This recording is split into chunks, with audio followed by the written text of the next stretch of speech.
Hi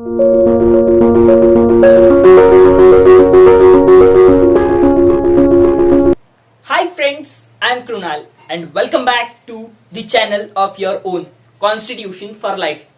Friends, in the last video, we have discussed about the challenges faced by the Indian democracy, and in today's video, we are going to discuss about a very interesting thing.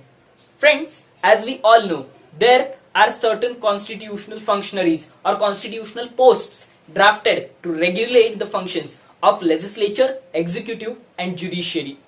But sometimes due to some reasons, these posts remain vacant.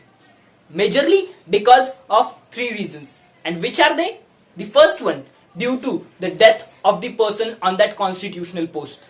The second one, due to the incapability of the person on that post to perform the functions or perform the duties, means due to the removal of that person from that post. And third one is if the person resigns from that constitutional post. But there are certain provisions while resigning from the office, and that's the topic for today's discussion, the constitutional prescriptions regarding the submission of resignation. So the first constitutional functionary for today is the Honorable President of India. Friends, the Article 56 of the Indian Constitution says that if the President want to resign from his office, then he have to submit his resignation to the Honorable Vice President of India. And after submitting that resignation, he is free from all the constitutional charges and duties envisaged to the post of the President of India. It is mentioned in the Article 56 of the Indian Constitution. Now, talking about the Vice President of India, who is indirectly the Chairman of the Council of States.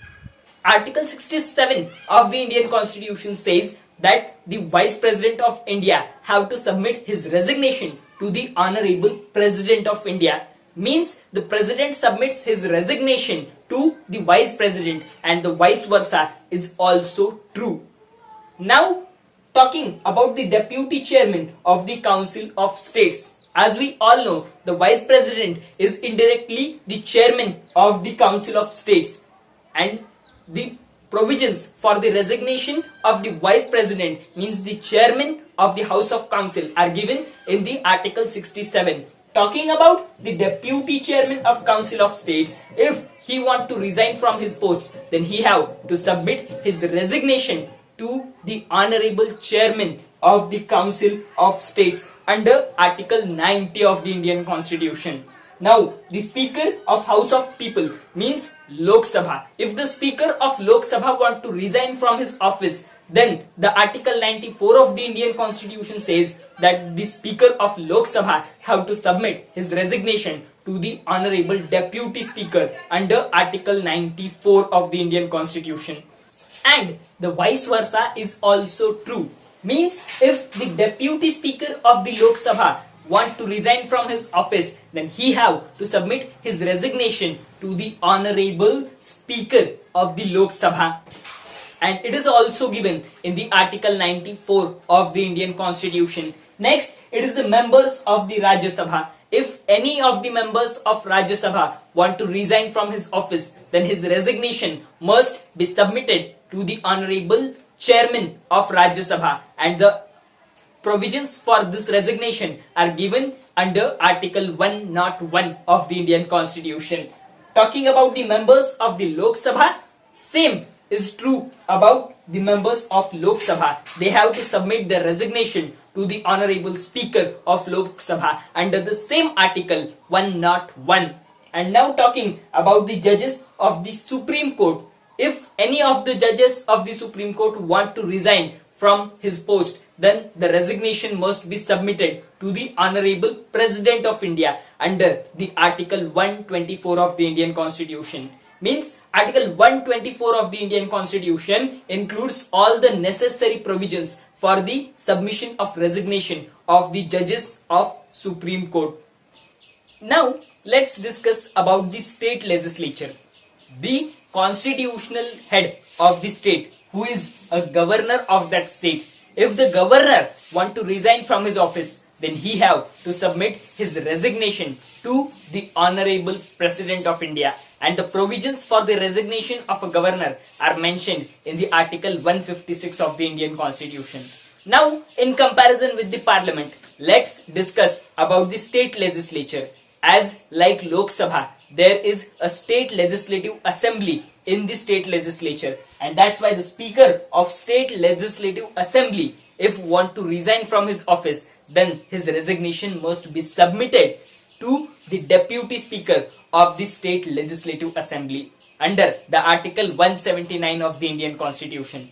And under the same Article 179, the provisions for the submission of resignation of the Deputy Speaker of the State Legislative Assembly are given, that the Deputy Speaker of State Legislative Assembly can resign from his office by writing under his hand addressed to the Speaker of the State Legislative Assembly under the same Article 179. Now about the Chairman of the State Legislative Council, who can submit his resignation to the Honorable Deputy Chairman of the State Legislative Council under the Article 183 of the Indian Constitution. And the vice versa is also true, that if the Deputy Chairman of the State Legislative Council want to resign from his office, then by writing under his hand addressed to the Honorable Chairman of the State Legislative Council, he have to resign his office under the same Article 183 of the Indian Constitution. Now talking about the members of State Legislative Assembly, same like the members of Lok Sabha, they have to resign from their office by writing under their hand addressed to the Speaker of the State Legislative Assembly, and the provisions for that are contained in the Article 190 of the Indian Constitution. In the same way, under the same Article 190, the provisions are made for the submission of resignation of members of State Legislative Council, where it is stated that the members of State Legislative Council have to submit their resignation to the Honorable Chairman of State Legislative Council under Article 190. Now talking about the judiciary, the judges of High Court, as they are appointed by the Honorable President of India, they have to resign from their office by writing under their hand addressed to the Honorable President under the Article 216 for resigning from their office. Now let's discuss about the chairman and members of the Union Public Service Commission. As the chairman and members of UPSC are appointed by the Honorable President of India, any member who want to resign from his office have to write under his hand addressed to the Honorable President to resign from his office. In the same way, for resignation of the chairman or members of the State Public Service Commission, as they are appointed by the governor of the state, they have to submit their resignation writing under his hand to the honorable governor of that particular state. Whereas talking about the members and chairman of the Joint State Public Service Commission, they have to write under their hand addressed to the honorable president to resign from their office. Is anything missing here? Yes, the article containing the provisions for the submission of resignation of the members of UPSC, SPSC and JSPSC. But the interesting fact here is that the provisions for the submission of resignation of members of UPSC, SPSC and JSPSC all are contained only in a single article, nothing but the Article 316 of the Indian Constitution. So this is for today. Now go to the comment section and tell me what would you like me to discuss in the next session of this YouTube channel. Hit the subscribe button and don't forget to like, share and comment. So see you in the next session. Till then, Jai Hind.